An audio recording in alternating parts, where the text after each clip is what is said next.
Eu me chamo Mônica Barroso e hoje vamos fazer o estudo do livro Céu e Inferno. E para iniciar o nosso estudo, nós vamos começar fazendo a leitura do livro O Evangelho segundo o Espiritismo, é o capítulo 10, Bem-aventurados os que são misericordiosos, e nós vamos falar do item 17. Sede indulgentes com as faltas alheias, quaisquer que elas sejam. Não julgueis com severidade, senão as vossas próprias ações, e o Senhor usará de indulgência para convosco, como de indulgência houverdes usado para com os outros. Sustentai os fortes, animai-os à perseverança, fortalecei os fracos, mostrando-lhes a bondade de Deus, que leva em conta o menor arrependimento. Mostrai a todos o anjo da penitência, estendendo suas brancas asas sobre as faltas dos humanos e velando-as, assim, aos olhares daqueles que não pode tolerar o que é impuro. Compreendei, todos, a misericórdia infinita de vosso Pai, e não esqueçais nunca de lhe dizer pelos pensamentos, mas sobretudo pelos atos. Perdoai as nossas ofensas, como perdoamos aos que nos hão ofendido. Compreendei bem o valor destas sublimes palavras, nas quais não somente a letra é admirável, mas principalmente o ensino que ela veste. Então, vamos agora unir os nossos pensamentos e fazer a nossa prece para iniciarmos o nosso estudo. Graças a Deus, Senhor Jesus, querido mestre e amigo, aqui estamos, no Centro Espírita Irmão Clarencio, iniciando, Senhor Jesus, o estudo acerca do livro O Céu e o Inferno. Rogamos, Senhor Jesus, o teu amparo, as tuas bênçãos para todos nós, para que possamos refletir, para que possamos usufruir das benesses que os ensinamentos dos Espíritos, através deste livro, vêm nos trazer. Que o teu amor possa abençoar a cada um de nós, nos dando força, coragem, bom ânimo e o entendimento acerca deste estudo. Abençoa-nos este momento, Senhor Jesus, e seja com cada um de nós. Graças a Deus. Então, como eu disse, nós estamos estudando o livro Céu e Inferno. Sempre é possível que esteja alguém chegando pela primeira vez. Então, nós vamos falar um pouquinho do livro. O livro Céu e Inferno, ele vem aqui falando, né, de vários casos de espíritos que já desencarnaram, nos dando aí o seu parecer de como que foi a sua vida, como foi a sua passagem, né? Então, neste primeiro momento, nós temos aqui a passagem falando dos espíritos felizes, falando dos espíritos em uma condição mediana, espíritos sofredores. Ele conta casos de espíritos suicidas, criminosos arrependidos, espíritos endurecidos e das expiações terrestres. Mas, antes de começar a mostrar os casos, né, desses espíritos que desencarnaram nessas condições, né, então ele vai nos explicar diversas circunstâncias muito importantes para que a gente entenda um pouquinho melhor, como ele diz aqui, o livro O Céu e o Inferno, ou a Justiça Divina segundo o Espiritismo.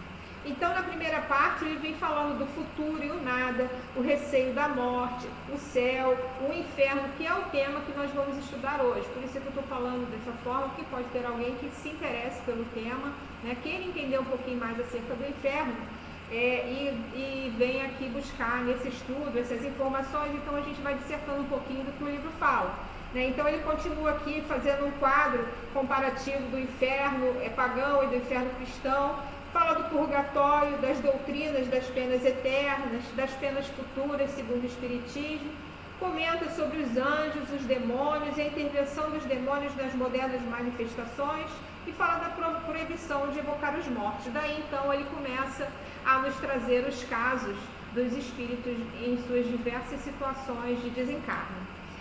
Então, como eu falei, hoje nós estamos no capítulo 4. Nós vamos estudar dois trechinhos somente que falam sobre a intuição das penas futuras. Eu vou ler e depois a gente vai buscando entender o estudo. Então, o título é Intuição das Penas Futuras. Em todos os tempos, o homem acreditou por intuição que a vida futura devia ser feliz ou infeliz em decorrência do bem e do mal que se fez neste mundo. Porém, a ideia que ele concebe da vida está em relação com o desenvolvimento do senso moral e com as noções mais ou menos justas que ele possui do bem e do mal.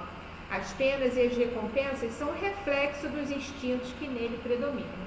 Vou fazer uma paradinha aqui para a gente começar a falar um pouquinho a respeito do tema. Então, Kardec fala aqui, né? Essa é uma passagem de Kardec, em todos os tempos, né, que o homem acreditou por intuição que a vida futura deveria ser feliz ou infeliz de acordo com seus atos. Todos nós que vamos estudando a doutrina espírita, nós sabemos que a lei de Deus, né, Kardec fez essa pergunta aos espíritos, e os espíritos responderam: aonde está, né, a lei de Deus? A lei de Deus está na nossa consciência, né? Assim como a lei de Deus está na nossa consciência, todas as potencialidades, tudo aquilo que a gente é capaz de fazer, toda a nossa possibilidade de progresso está em nós, em germe. O que nós precisamos é ir desenvolvendo. E nós vamos desenvolvendo ao longo das existências. Nós sabemos que nós nascemos simples e ignorantes, né? Ignorantes no sentido de não ter qualquer tipo de conhecimento. Então, nós viemos lá primeiramente do reino mineral, passamos para o reino vegetal, do reino vegetal nós nos desenvolvemos até o reino animal e, por último, para a passagem para seres humanos, né? Onde nós estamos vivenciando agora. Então, como seres humanos, nós também viemos progredindo. Começamos lá como os primitivos e fomos nos desenvolvendo. O próprio Evangelho, na lei de amor, descrita por Lázaro, diz que, inicialmente, né, o homem ele é baseado totalmente em instintos, né? E conforme nós vamos nos desenvolvendo, nós vamos sendo, então, nos é permitido, então, ir desenvolvendo, nós vamos alcançando as sensações, e das sensações nós vamos para os sentimentos. Dos sentimentos, a fase onde a gente desenvolveu a melhor qualidade dos sentimentos é o amor, né? Então, toda essa fase de progresso foi nos trazendo situações em que a gente foi acreditando em muitos fatos, né, de acordo com mitos, de acordo com diversas religiões. Então, no livro Dicionário da Filosofia Espírita, o grande estudioso Paulo Júnior, ele traz aqui informações bem interessantes falando acerca do inferno. Como é que começou essa fala, né, essa palavra, de onde é que ela vem? Então, da mitologia, era um lugar subterrâneo onde estão as almas dos mortos. Aí vem os conceitos religiosos. Segundo os conceitos religiosos do atual cristianismo, lugar ou situação pessoal em que se encontram os que morrem em estado de pecado, né? Então, ele é um conceito utilizado pelo poder temporal para a subjugação das populações e dos povos, através do medo de um Deus que castiga com o mal eterno e pecador. Daí, só fazendo uma pausa aqui, que ele ainda não passou as informações completamente, mas só fazendo uma pausa, a gente, como na doutrina espírita e através do cristianismo, nós entendemos que Jesus veio nos mostrar que Deus é um Pai de amor, de misericórdia e de bondade. Não é esse Deus vingativo, conforme se acreditava antigamente. Nós fomos precisando desenvolver os conhecimentos, fomos precisando entender tudo isso que Jesus veio nos trazer, e para que nós possamos refletir acerca do fato de Deus ser bom, justo e misericordioso e não vingativo, como se acreditava. Mas aí nós vamos ver aqui que o Paulo Júnior vem explicando. No Antigo Testamento, a palavra transladada para inferno é Sheol, a qual é traduzida 34 vezes ou por sepultura ou por inferno. Então, essa palavra Sheol, durante o Velho Testamento, durante 34 vezes ele falou como no sentido de sepultura ou inferno. Como em Sheol significa o lugar para onde vão as almas dos mortos, sem distinção de bons e maus, de felicidade ou sofrimento. Então esse era o significado da palavra Sheol, que é várias vezes comentada no Velho Testamento. Aí no Novo Testamento, o nome inferno, por 10 vezes, é tradução da palavra grega Hades, que na significação geral corresponde a Sheol. Em outras 12 vezes, a palavra inferno é a tradução de Gina, que se compõe de palavras hebraicas. Trata-se, aí olha só, vamos entender o que é Gina. Olha que interessante, aí é que vem de onde tudo se origina, para a gente, muitas vezes a gente pensa naquele inferno cheio de fogo, né, aquela coisa cheia de brasa, e aí vem explicar o porquê. Trata-se, Gina, né, que era aquela linguagem daquela época, trata-se de um sítio perto de Jerusalém, onde crianças eram cruelmente sacrificadas pelo fogo ao deus Moloque, o ídolo dos Amonitas, e depois sendo mais tarde transformado em um depósito de lixo que era queimado, permanecendo ali em fogo constante. Então aquela palavra Gina, associada às crianças que eram queimadas, e também depois ao local que passou para ser queimado o lixo, que vivia em constante queima, passou como lembrança, passou a ser sinônimo do inferno. Por isso nós temos a recordação do inferno como sendo um lugar de chamas, como o inferno como sendo um lugar onde são queimadas, né? Antigamente as pessoas queimavam no inferno, que era o que se falava. Então, sob a análise de Kardec, aí vem aqui ainda, o inferno seria uma vida de privações, extremamente dolorosa, com a incerteza de haver outra melhor. Então, enquanto nós estamos na vida, né, do corpo, quantas vezes se fala que a gente está vivendo um inferno, né? E isso aqui, segundo Kardec, seria uma vida de privações, uma vida de muitas lutas, extremamente dolorosa e com a incerteza de haver o melhor. Então, só que nós não podemos esquecer, né, como tem aqui no Livro dos Espíritos, na questão 1011, que as penas e gozos são inerentes ao grau de perfeição dos espíritos, né?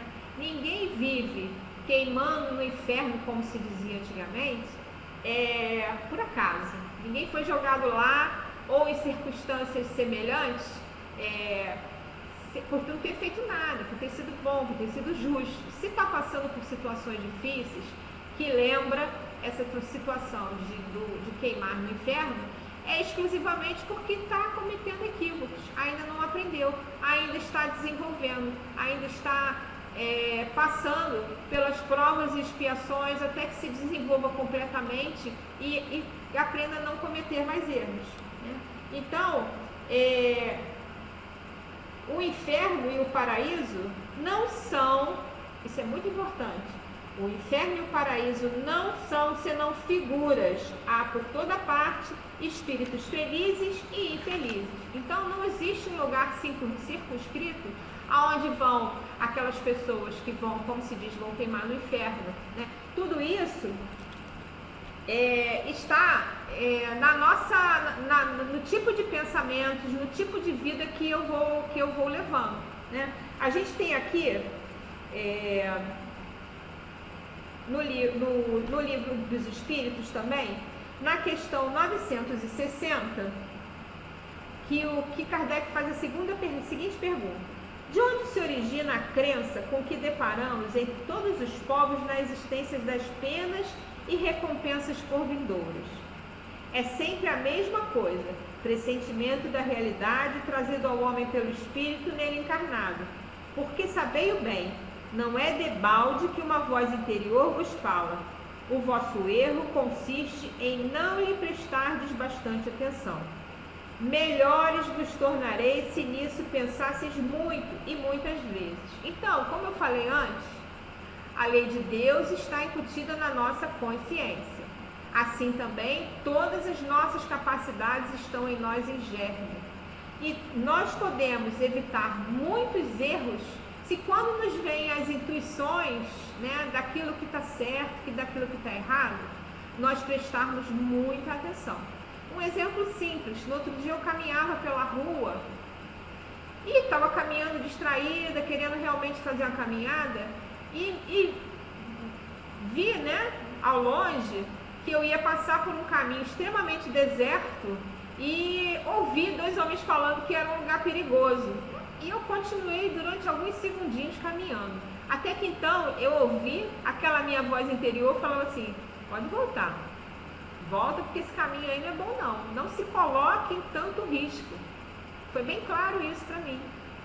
E naquele momento eu, paralisei e falei assim: realmente eu preciso ouvir mais a minha intuição, né? Porque nós somos intuídos a realizar o melhor para nós. Só que muitas das vezes, como diz aqui na lição do Livro dos Espíritos, o Espírito fala: o vosso erro consiste em não lhes prestar bastante atenção.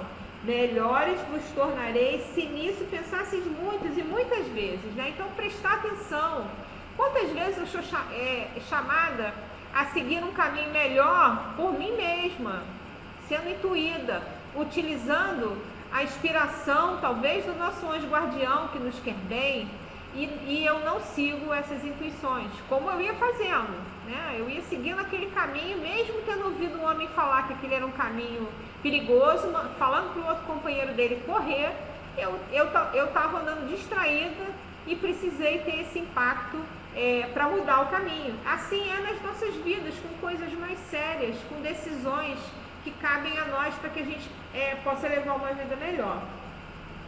Aqui também tem uma questão que é muito interessante, que o Kardec pergunta o seguinte: da intervenção de Deus nas penas e recompensa, a questão 964. Mas será necessário que Deus atente em cada um dos nossos atos para nos recompensar ou nos punir? Será que Deus presta atenção em tudo? Vamos prestar aqui, vamos entender. Esses atos não são, na sua maioria, insignificantes para Ele? Deus tem suas leis a regerem todas as vossas ações. Se as violais, não é vossa é a culpa. Vou repetir. Se as violais, vossa é a culpa, porque nós temos as leis de Deus incutidas em nós, e nós tivemos Jesus a nos demonstrar o que é importante que a gente faça. Nós temos os mandamentos de Moisés e temos Jesus que sintetizou toda a lei, né? Ama a Deus acima de todas as coisas e ama ao próximo como a si mesmo. Quando eu estou ouvindo o meu íntimo, como foi naquele momento, a minha intuição, eu busquei amar a mim mesmo, não me colocando em risco. Porque muitas vezes fala assim: recebeu uma bala perdida. Ou então fala assim: poxa, por que Deus deixou isso acontecer? Mas eu não recebi a intuição para não passar naquele lugar, né? Então, se eu passasse, eu estaria ali desprezando a bondade divina que veio ali tentar me avisar para não passar por um lugar perigoso. Então a gente precisa levar muito isso em consideração, como o Espírito diz aqui. Reflete bastante sobre isso. Quantas vezes vem a intuição para a gente desenvolver melhor alguma coisa, ou para a gente evitar certos problemas e a gente não presta atenção. Então, como ele diz aqui, né? Se as violais, vossa é a culpa. Indubitavelmente, quando o homem comete um excesso qualquer, Deus não profere contra ele um julgamento, né? Eu vou continuar aqui só para a gente poder entender melhor. Ele traçou um limite. As enfermidades e muitas vezes a morte são a consequência dos excessos. Eis aí a punição. É o resultado da infração da lei, assim em tudo. Então, todas as nossas ações estão submetidas às leis de Deus. Digamos que eu comi demais, né? Como ele fala aqui, cometi um excesso, né? O guloso,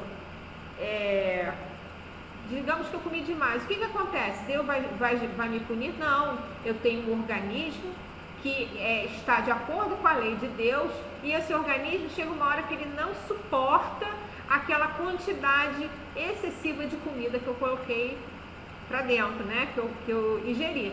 Então chega uma hora, ou que eu passo mal, ou então, às vezes eu já me acostumo a passar mal, e chega uma hora que o que acontece? O corpo adoece, começa a ter problemas de pressão, começa a ter problemas de diabetes, começa a exagerar no peso. Então tudo isso vai sendo um demonstrativo de que eu não estou cumprindo com a lei de Deus. Eu estou sendo gulosa, estou querendo comer para me preencher de algo que está me fazendo falta. Então, cabe a mim ir analisando se eu estou seguindo aí a lei de Deus conforme ela nos é proposta. Aqui ainda, para a gente manter aí a nossa tranquilidade, né, sem temer o inferno, nós temos aqui ainda nesse livro, O Céu e o Inferno, no capítulo 8, das penas futuras segundo o Espiritismo, Kardec organiza, com base em todos os acontecimentos, com base em todos os estudos trazidos pelos espíritos, o Código Penal da Vida Futura, né? Então ele fala, o Espiritismo não vem com sua autoridade particular formular um código de fantasia. Sua lei, no que se refere ao futuro da alma, deduzida das observações feitas sobre o fato, pode resumir-se nos seguintes pontos. Eu vou falar só 2 pontos aqui para a gente não se alongar, mas quem se interessar, vale muito a pena ler o Código Penal da Vida Futura, para a gente saber como é que funciona, né, as leis da vida futura. Então ele diz o primeiro, eu vou ler o primeiro e o segundo. A alma ou o espírito sofre na vida espiritual as consequências de todas as imperfeições das quais não se libertou durante a vida corporal. Seu estado feliz ou infeliz está intimamente ligado ao grau de sua depuração ou de suas imperfeições. Então, eu vou sofrer de acordo com aquilo que eu causo a mim mesmo, né? Se eu sou uma pessoa gulosa, alguém tem culpa disso? Eu como muito porque os problemas da vida são muito difíceis de encarar e eu não estou conseguindo encarar. Mas, de alguma maneira, eu vou ter que aprender, né? A gente tem a doutrina espírita para nos ajudar, nos consolar, nos ajudar a raciocinar em cima das minhas lutas. E cada um vai buscando o seu meio de aprender a lidar com as dificuldades da vida, sem ter que boicotar, sem ter que maltratar o seu próprio corpo por conta disso, porque nós estamos aí infringindo uma lei de Deus. Aqui ele continua no segundo. Todos os espíritos sendo perfectíveis em virtude da lei do progresso, cada um traz em si os elementos da sua felicidade ou da sua infelicidade futura e os meios de adquirir uma e evitar a outra, trabalhando pelo seu próprio adiantamento. Então, todos os recursos para eu vencer as minhas dificuldades estão em mim mesmo. Basta que eu aprenda a acessar a forma de me conduzir, né? Ouvir, estar atenta às minhas intuições, estar com toda a atenção voltada para mim mesma, toda a atenção voltada para as minhas lutas, para como eu posso me desenvolver. E como eu falei no início, né, nós fomos nos desenvolvendo dos instintos, estamos transitando entre as sensações e os sentimentos. E vamos desenvolvendo nesses sentimentos a qualidade maior do sentimento, que é o amor. E para nós finalizarmos, eu vou trazer aqui uma mensagem do livro Pensamento e Vida, de Emmanuel, cujo título é Amor, né? Então vamos ver o que Emmanuel fala sobre isso. Eu não vou ler a mensagem toda, mas fica gravado aí. Pensamento e Vida, o título é Amor. O amor puro é o reflexo do Criador em todas as criaturas. Plasma divino com que Deus envolve tudo o que é criado. O amor é o hálito dele mesmo penetrando o universo. Olha só, gente, o amor é o reflexo do Criador. Olha que bonito isso. Vemo-lo assim como silenciosa esperança do céu, aguardando a evolução de todos os princípios e respeitando a decisão de todas as consciências. Então Deus respeita o nosso momento, respeita o nosso processo de evolução. Ele jamais nos obrigaria a nos colocarmos em uma situação, como se acreditava anteriormente, de vivenciar o inferno. Somos nós mesmos que criamos através do que cultivamos na nossa mente o inferno ou o céu. Então, ele continua. Mercê de semelhante bênção, cada ser é acalentado no degrau da vida em que se encontra. Então, ele diz o seguinte: o verme é amado pelo Senhor, que lhe concede milhares e milhares de séculos para levantar-se da viscosidade do abismo, tanto quanto o anjo que o representa junto do verme. A seiva que nutre a rosa é a mesma que alimenta o espinho dilacerante. Na árvore que se aninha o pássaro indefeso, pode acolher-se a serpente com as suas armas de morte. No espaço de uma penitenciária, respira com a mesma segurança o criminoso que lhe padece as grades de sofrimento e o correto administrador que lhe garante a ordem. Olha só, aqui também tem, olha só, o amor, repetimos, é o reflexo de Deus. Então, olha o amor de Deus agindo aqui. No espaço de uma penitenciária, respira com a mesma segurança, pois todos são filhos de Deus, o criminoso que lhe padece as grades de sofrimento e o correto administrador que lhe garante a ordem. Todos estão sob a mesma lei, todos estão sob o amor de Deus. Nosso Pai que se compadece de todos e que a ninguém violenta, embora em razão do mesmo amor infinito com que nos ama, determine estejamos sempre sobre a lei da responsabilidade, que se manifesta para cada consciência de acordo com as suas próprias obras. E amando-nos permite o Senhor perlustrar-nos sem prazo o caminho de ascensão para Ele, concedendo-nos, quando impensadamente nos consagramos ao mal, a própria eternidade para conciliar-nos com o bem, que é a sua regra imutável.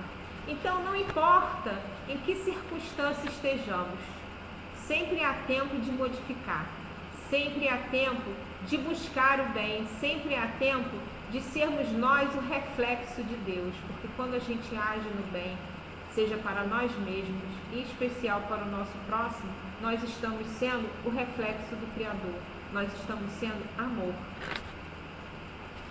Então, aqui já vai o nosso tempo, vale a pena nós conhecermos aqui os exemplos que são dados no livro Céu e Inferno, e vale muito a pena estudar a doutrina espírita para que a gente se sinta cada dia mais consolado, fortalecido, para que a gente cada dia mais compreenda que Deus nos ama a todos, desde aquele, como ele disse aqui na lição, Emmanuel, que está lá na penitenciária, aqueles que ainda estão fora e cometendo mal, aqueles que nos prejudicam, eles fazem ainda isso porque ainda não compreenderam como é bom amar.